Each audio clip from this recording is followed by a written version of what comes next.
12月5日，大家好。经过快1年呢，还算努力的改造过程啊。虽然目前看起来呢，成效算是差强人意啊，不过呢，地物的变化也算是不小啊。一旁收割的画面呢，感觉不错看也就分享一下，顺道充当起背景来闲聊一下。当听到机械的声音呢，就知道无法再躲藏在稻田间慢活了附近完全收割完之后呢，前院的这块小田呢，就完全裸露了，变成众人目光的焦点了，很难瞎搞了。也变成附近呢方圆100尺还看得到呢有明显作物的地方了。这对于人的目光是这样对于昆虫鸟类更是如此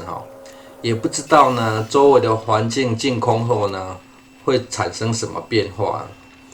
但一个确定的讯息是，得开始思考与规划提高农地的使用效率了。由于目前呢一天的需求只是4人份的蔬菜所以呢虽然说是种了不少种类啦，但大部分都分着请人吃现在呢一天突然要增加3-4倍的数量呢，还要稳定的输出量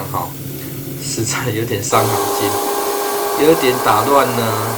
要做花园式菜园的盘算不过呢，目前个人是还没有给同意接单的回应，就是毕竟呢得量力而为嘛。接下来呢，这是前阵子一个偶然的机会尝试要改造一个菜园的看景过程现在看到的这是七里香很大颗的七里香。先来分享一下这些已经是很大颗的七里香桂花的漂亮程度了。对于这些很有年代的树呢，虽然个人有看到一些问题但这是大工程让更专业的人去处理就好个人实在不敢多花。这颗七里香呢，感觉实在是很有古风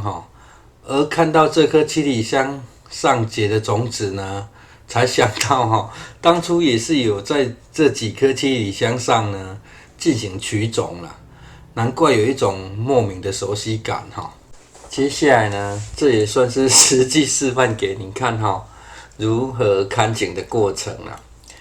由于时间有限加上记忆只是尚可的程度将场景先拍摄下来呢，再停格甚至放大慢慢观看这样相对容易找出问题的所在因为家庭种植通常是种植种类多但是数量少了，因此不少物种的规划与安排呢，比如说嗜水性作物或耐旱性作物就是个分区种植的重要考量因素因为这牵涉到不同位置的土壤湿度外呢，也跟浇水的便利性有关所以呢，看了排水与进水的方式后呢，大概就知道是出了什么问题了。不过呢，最后只提出一个最容易改善的方式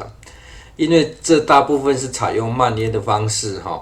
沟槽得再挖深一点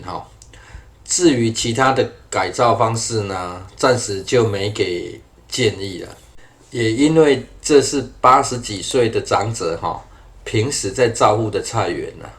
对于这样的状况呢，娱乐与运动的功能远大于种出多少菜的意义所以呢，结论变成是看我能多种点菜否，也只能努力规划看看了。再拉回到个人的前院种植区如果你没有近距离看过割稻的过程呢，刚好可以拉近镜头让你看一下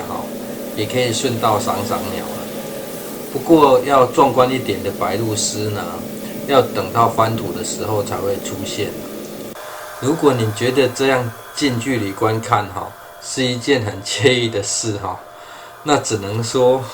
是真正没有经历过可怕的事才会如此觉得这从小时候留下的印象到现在光用看的呢，就会头皮发麻，全身发痒。这割稻机割稻经过的地方呢，会散出稻谷的灰尘这种灰尘呢，会让人奇痒无比只用水冲掉还完全没用，还必须得用肥皂清洗真的是只能远观而不可亵玩焉小时候呢，就很怕割稻的季节毕竟当初都还是用日晒的据说呢，日晒谷会比较好吃毕竟不是快速烘干可怕的是呢，还会有人来借院子晒稻子真的是不堪其扰所以现在算是舍命陪君子还在这拍给你看。不过呢，当然是远远的架着镜头，人老早就躲在院子上了。下午再度过来时呢，附近几乎都已经收割完了。个人这块田地呢，几乎是完全裸露了之前出现的夜莺呢，也出现在后院的地方而在开始移植复育成功的金针花时呢，发现下方的田呢有点异状拿瓦可能去咬割稻农人便当吃剩的骨头，回来在那边啃食过几天呢，下午放风的时间呢，狗就不是散步了而是一块田一块田的跑了。而不敢贸然答应呢，前段改善种植环境影片的另外一个原因除了自己这一块田地还没有整理好之外呢，也是跟狗放风有关那里还养了2只呢中小型犬这2只如果带过去不是瞎搞，也是恶整那2只狗了。而不带过去呢，狗放风的问题也是件麻烦的事最后来观看采收呢，防虫往下自然生长的高丽菜